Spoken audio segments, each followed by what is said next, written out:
مولټیلینګ کیبورډ کې به څنګه د پښتو ژبه ور اضافه کړو او د کیبورډ رنګ او حروف به څنګه غټ او ښکلي کړو. د موبایل په سکرین به تاسو ته ښکاري. اوس دا د مسیج برخه ده، دا د مسیج دی او دا مولټیلینګ کیبورډ دی. زه دا مسیج خلاصوم، ګوره پښتو ژبه په فکرنۍ لیکلو ځای ته راځم. دغه کیبورډ به تاسو ته ښکاري، دا یوه انګلیسي ژبه لري. نشو کولی چې موږ پښتو حروف یې دلته ټایپ کړو او چاته مسیج وکړو. نو څنګه کولی شو چې پښتو ژبه ور اضافه کړو؟ دا مولټیلینګ کیبورډ که نه ما موبایل کې انسټال کړی دی، خو پښتو ژبه نه ده فعاله پکې. نو دې لپاره راځو مولټیلینګ کیبورډ خلاصوو. دا مو چې خلاص کړل، پورتنۍ دوه برخې دغه انیبل مولټیلینګ، ورپسې دا دومه برخه یې سویچ آیمي ټو مولټیلینګ. نو دغه دواړو کې به موږ تاسې مولټیلینګ انتخابو، په هغې به مولټیلینګ کیبورډ موږ تاسو ته یعنې فعاله کېږي ژبه پکې انتخابو. راځو دا مولټیلینګ دلته مولټیلینګ دغه فعاله ده، خو د دوم برخې کې نه ده فعاله. دا هم فعاله کړو. دلته اوس سامسنګ کیبورډ فعاله ده، دغه مولټیلینګ ورته انتخابو. خو راځو بیا دغه دې برخې ته ژبې ور اضافه کوو. څلورمې برخې ته انیبل لینګویج، دلته به د خپلې خوښې ژبې ور اضافه کوو. دا ډېرې ژبې دي، نړۍ مختلفې ژبې دي. انګلیسي پرېږدو ورته، اسپانول داسې لرې کوو. راځو پښتو فارسي ور اضافه کوو لاندې برخې ته. عربي هم ورته ټیک مار وال شوی ده، پښتو هم صحیح ده، فارسي هم صحیح ده، کردي به دې لرې کړو ځکه دې نه موږ کار نه اخلو. دا ژبې ور اضافه شولې. اوس راځو دلته د وروستۍ برخې نه ټیسټ هیر، دلته امتحان کوي. دغه د کیبورډ انتخاب شوی ده، فارسي، پښتو، عربي، انګلیسي. نو کیبورډ سایز، حروفو سایز لږ وړاکی ده. څنګه کولی شو چې دا غټ کړو؟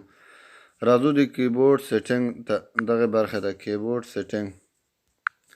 دا مو چې اوکې کړل ته راځو ټیمز اینډ سایزز، دغه برخې ته. دا مو چې اوکې کړو، راځو بیا هم دا سایزز دا اوکې کوو. دلته دا یوه برخه، دوه، درې، څلور، دغه ټولو کې په حساب اول لومړنۍ برخه یې بیګ ده، بیا نورمال ده، سمال ده. نو موږ به دا بیګ انتخابو چې کیبورډ مو غټ شي، پورټریټ شکل باندې، یعنې عمودي شکل باندې، او لانډسکیپ شکل باندې. دلته راځو، دلته نورمال ده، دا هم بیګ انتخابو. کې فونټ سایز، دلته باید د حروف یعنې دا بیګ تر انتخاب ده، حروف یې باید غټ وي. او دغه برخه کې به هم نورمال انتخاب ده، لارج به انتخابو. راځو کیبورډ حروف غټ شوي دي که نه، یو څه اندازه غټ شول. همدا سیټینګ ته بیا راځو.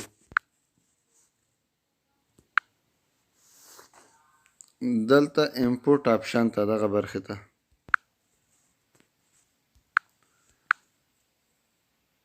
دلته پاپ اپ آن کیز، دا تار ما له مخکې ټیک مار ورته وهلی. کله چې موږ لیکل کوو، یعنې د کوم حرف چې لیکو د هغې یو سوری او سایه موږ تاسو ته په کیبورډ باندې ښکاري.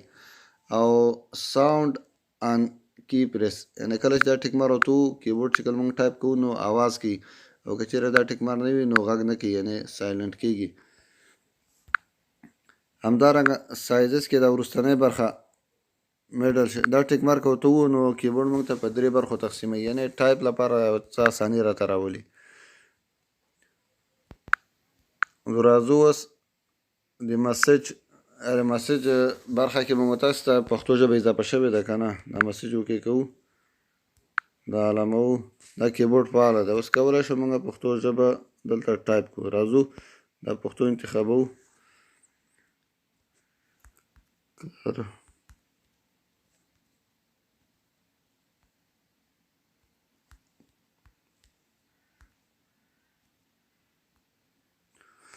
موږ تاسو کولی شو په اسانۍ سره د پښتو ټول حروف یعنې دغه مولټیلینګ کیبورډ له لارې فعاله کړو. که ویډیو مو خوښه شوې، مهرباني وکړئ زموږ چینل سره سبسکرایب کړئ. مننه.